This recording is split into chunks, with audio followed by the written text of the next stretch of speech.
two over here on this side are going to actually take my commands that would have been used in the actual Navy of that time, and that's how we're going to load these cannons. Now, mind you, if we were fighting, I wouldn't stand up there on the bow and just read things off to them the whole time. They would actually complete these steps before every time they fired the cannon. So, in essence, they're actually cleaning the cannon out each time, getting it ready for the next fire. Well, it's going to be like a relay. All right, you ready? Yes. All right. Unapron the vent. The apron is a small piece of leather that went over the back end of the cannon. It covered the vent, or also known as the touch hole, and made it not get any water or dirt in there, kept it nice and safe. Clean the vent. They have a small piece of wire that has brass bristles on it. Brass doesn't spark. And they're going to run that through the vent and make sure there's no obstructions and it's nice and clean. Stop the vent. They have a thumb stall. Looks like a mitten cut off of a thumb cut off of your mitten, and it's made of very thick leather. What they're going to do with that is hold that vent shut. If we had been firing throughout the day, there could be embers in those barrels, and when you start ramming the ramrod and loading more cartridges, you're going to make those embers flare up. Stopping the air in that hole helps that stay steady. Vent stop. Vent stop. Worm the bore. Worm, a conical piece of metal on the end of a big stick. They run that down the bore of the cannon and give it a twist. Nearly every time you fire, there's a little piece of something left in the back end of the cannon. They're going to get that out and get it ready for fire. Worm. Wet sponge. Remember, I said we're going to clean this cannon every time before we fire it. So now they're going to use this big Q-tip looking thing, one end's wet. I'm going to run that down the bore and clean it out. Bore sponge. Dry sponge. Black powder doesn't like water, so now we need to dry out that bore. They'll flick their little Q-tip thingy around and give it a good drying. Dry. Receive your cartridge and load your piece. Cartridges were generally made the night or days before a battle. They were cotton bags, and then they were filled with gunpowder.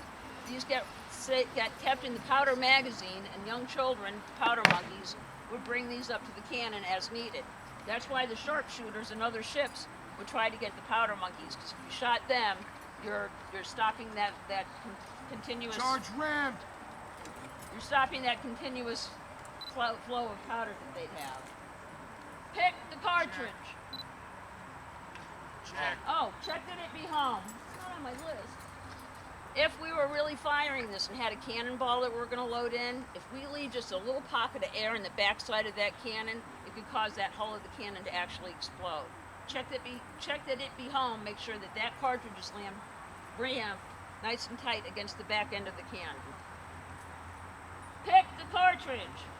Another little brass implement, wood on one end, brass pointer, gets stuck in the vent and wiggled around. That would open the cartridge up in there and put the powder ready for shooting. Cartridge pricked. Cartridge pricked. Receive your primer and prime your piece. Primers were also made the night before. It's a piece of bird's quill off their feather. It gets filled with a very, very fine powder and then splayed open almost like a helicopter. That sits inside the vent. We light that, and that continues to charge on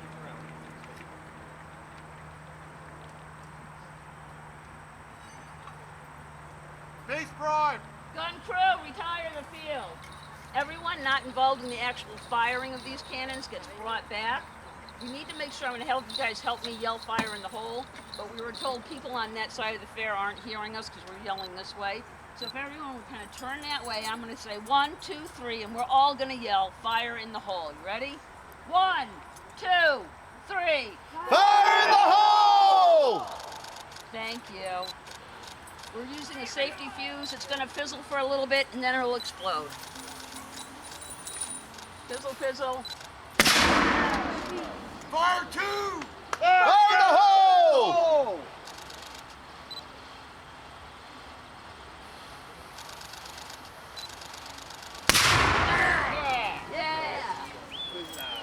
Thank you guys very much. We'll be doing this all again. One more. Kevin. Oh, we got one more.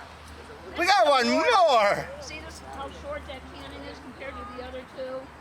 It was actually at times used as a signal cannon. And this thing puts off some good stuff.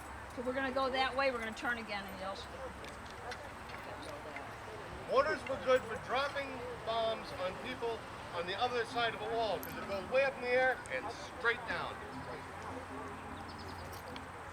While she's loading that cannon, you'll notice that my first mate, Sam Handrich, isn't that a great name?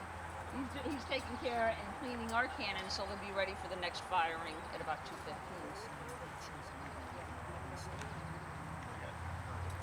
On your Queen Anne pistol, you say it had a removable barrel?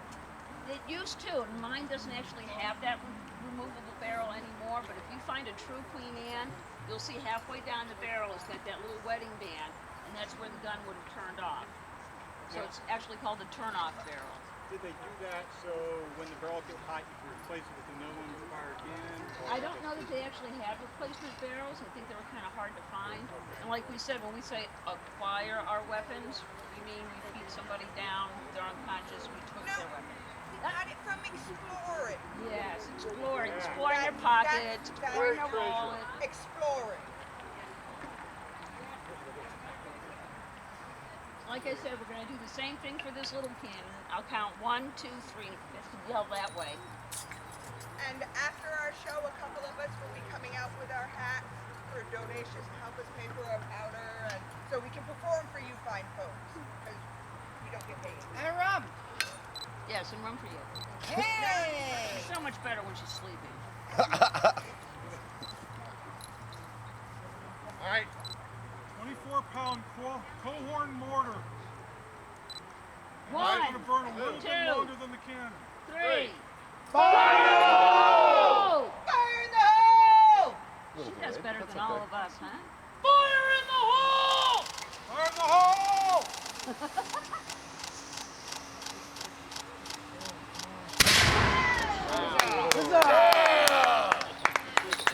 Thank you guys so much. If you have any questions, come up and ask.